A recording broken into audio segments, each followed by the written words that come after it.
നമസ്കാരം. കേൾക്കാൻ ചെവിയുള്ള care givers കേൾക്കട്ടെ.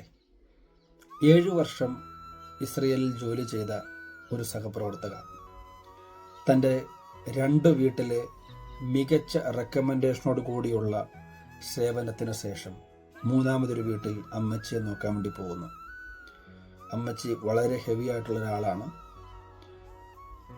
അവിടെ ജോലി ചെയ്യുന്നത് അത്ര സേഫ് അല്ല. കാര്യം എടുത്തു പൊക്കാനും വീൽ ചെയറിലൊക്കെ ആക്കാനൊക്കെ ഒരുപാട് സ്ട്രഗിൾ ചെയ്യുന്നു എന്നറിഞ്ഞിട്ടും ആ സഹപ്രവർത്തകർ ജോലി ചെയ്തു. അതൊരു ബത്താവൂത്താണ്. അവിടെ എല്ലാ അമ്മച്ചന്മാർക്കൊക്കെ ശുശ്രൂഷിക്കാനും പരിപാലിക്കാനും ഡോക്ടേഴ്സൊക്കെ ഉണ്ട്.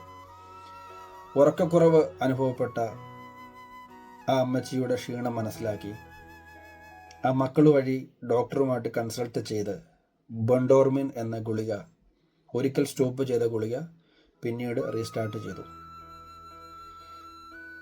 ഉറക്ക സമയത്തോ ഉറക്കത്തിൽ നിന്നോ എഴുന്നേറ്റ് നടക്കുമ്പോൾ അമ്മച്ചി വീണു. മക്കൾ ആ കെയർ ഗീവറിനെതിരെ കേസ് കൊടുത്തു. ആ ഒരു കോള് എന്നെ ഒരുപാട് വേദനിപ്പിച്ചു. അതിനപ്പുറം അന്നും ഇന്നും എന്നും ഞാൻ പറയുന്ന പല കാര്യങ്ങൾ ചെയ്യാത്തത് കൊണ്ടാണ് എന്ന തിരിച്ചറിവും ഞാൻ ആ സഹോദരിക്ക് പറഞ്ഞു കൊടുത്തു. അതായത്, നമ്മൾ നോക്കാൻ വരുന്ന അപ്പച്ചനും അമ്മച്ചിയും അവരുടെ മക്കളടങ്ങുന്ന ഒരു ഗ്രൂപ്പിൽ ഓരോ ദിവസത്തെയും കാര്യങ്ങൾ അപ്ഡേറ്റ് ചെയ്യണം എന്ന വസ്തുത ഒരു കെയർ ഗിവർ മറക്കാതിരിക്കുക. കാരണം ചില മരുന്നുകൾ സ്റ്റോപ്പ് ചെയ്യാം, ചില മരുന്നുകൾ ഡോക്ടർ ത്രൂ ഫോൺ വഴി പറഞ്ഞ് അത് കൊടുത്തോളൂ എന്ന് പറയാം.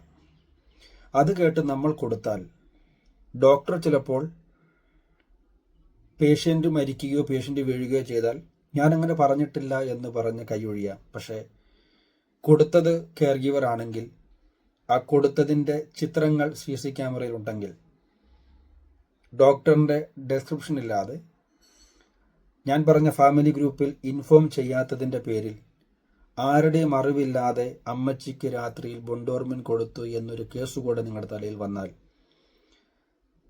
ജീവിതകാലം മുഴുവൻ അതുമായി ബന്ധപ്പെട്ട് നിങ്ങൾ നടക്കേണ്ടി വരും. മറ്റൊരു ജോലി നിങ്ങൾക്ക് കിട്ടാതെയും വരും. ഇന്ന് വന്നവരും ഇന്നലെ വന്നവരും ഇനിയും വരാനിരിക്കുന്നവരും നിങ്ങളുടെ വീട്ടിൽ ജോലിക്ക് വന്നാൽ, ഒരു ജോലിക്ക് കയറ്റിയാൽ ആബ ഇമ്മ ഇൻഫർമേഷൻ ഗ്രൂപ്പ് ക്രിയേറ്റ് ചെയ്യുക.